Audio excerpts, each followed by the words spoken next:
আজকে নিরামিষে সয়াবিন, যেটাকে আমি গরম জলে ফুটিয়ে নিচ্ছি, কারণ গরম জলে ফোটাতে হয়। এদিকে বেগুন পোড়াবো, মটর ডাল ভিজিয়েছি, দেখা যাক এটা কতক্ষণে ভেজে। এই উচ্ছেগুলো ভাজবো ঝিরি করে কেটে। বেগুনটা পোড়ানো হয়ে গেছে, এদিকে টমেটো পুড়ছে, হয়ে গেছে টমেটোটা, নামিয়ে দেবো।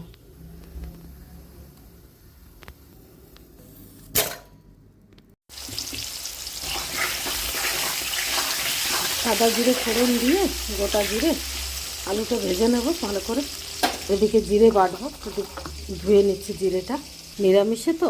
আদা, জিরে, কটা শুকনো লঙ্কা দিয়েছি, কারণ আমি একটু ঝাল ঝাল করবো যেহেতু নিরামিষ। তো এটা পেটে নিয়েছি, একটু তেল বেশি দিয়েছি, তার কারণ হচ্ছে সয়াবিন তো, তারপরে আবার পেঁয়াজ ছাড়া। হলুদ,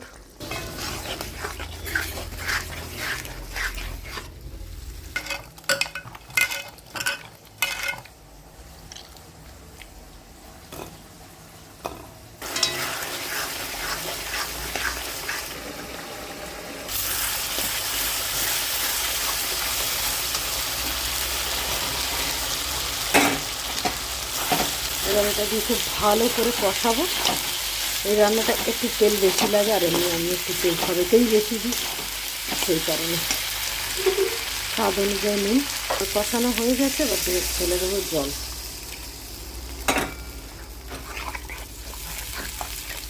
এটাকে আবার ফুটতে দেবো, লোকজন যাতায়াত করে না।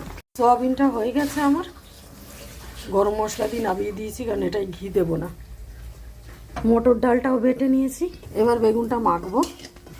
এবার মটর ডালের বড়া হচ্ছে, ঝোল করব। ছোট্ট ছোট্ট করে দিয়ে বড়াগুলো ভেজে নেব।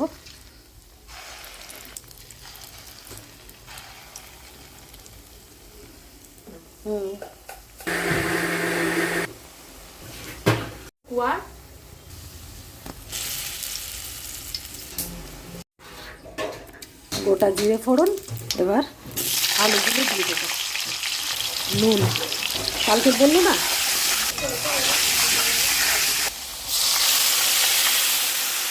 তো এটা আমি আদা জিরে বাটা আর একটা টমেটো দিয়ে বেটে নিয়েছি, তো সেই মশলাটাই দিলাম, কারণ নিরামিষ। হলুদ, লঙ্কা গুঁড়ো। এটা হচ্ছে বেগুন পোড়া, এটা হচ্ছে কুরকুরে আলু ভাজা, মানে আলু চিপস, এটা সয়াবিন, এটা হচ্ছে বড়ার তরকারি, যার ঝোল একদম টেনে নিয়েছে। আজকের মেনুতে এগুলো সব আছে। এটা ভাত আছে, কারণ এনে না থাকলে তো আর খেতে পারবো না এদেরকে, সেই জন্য। আর ডালটা আছে ভেতরে।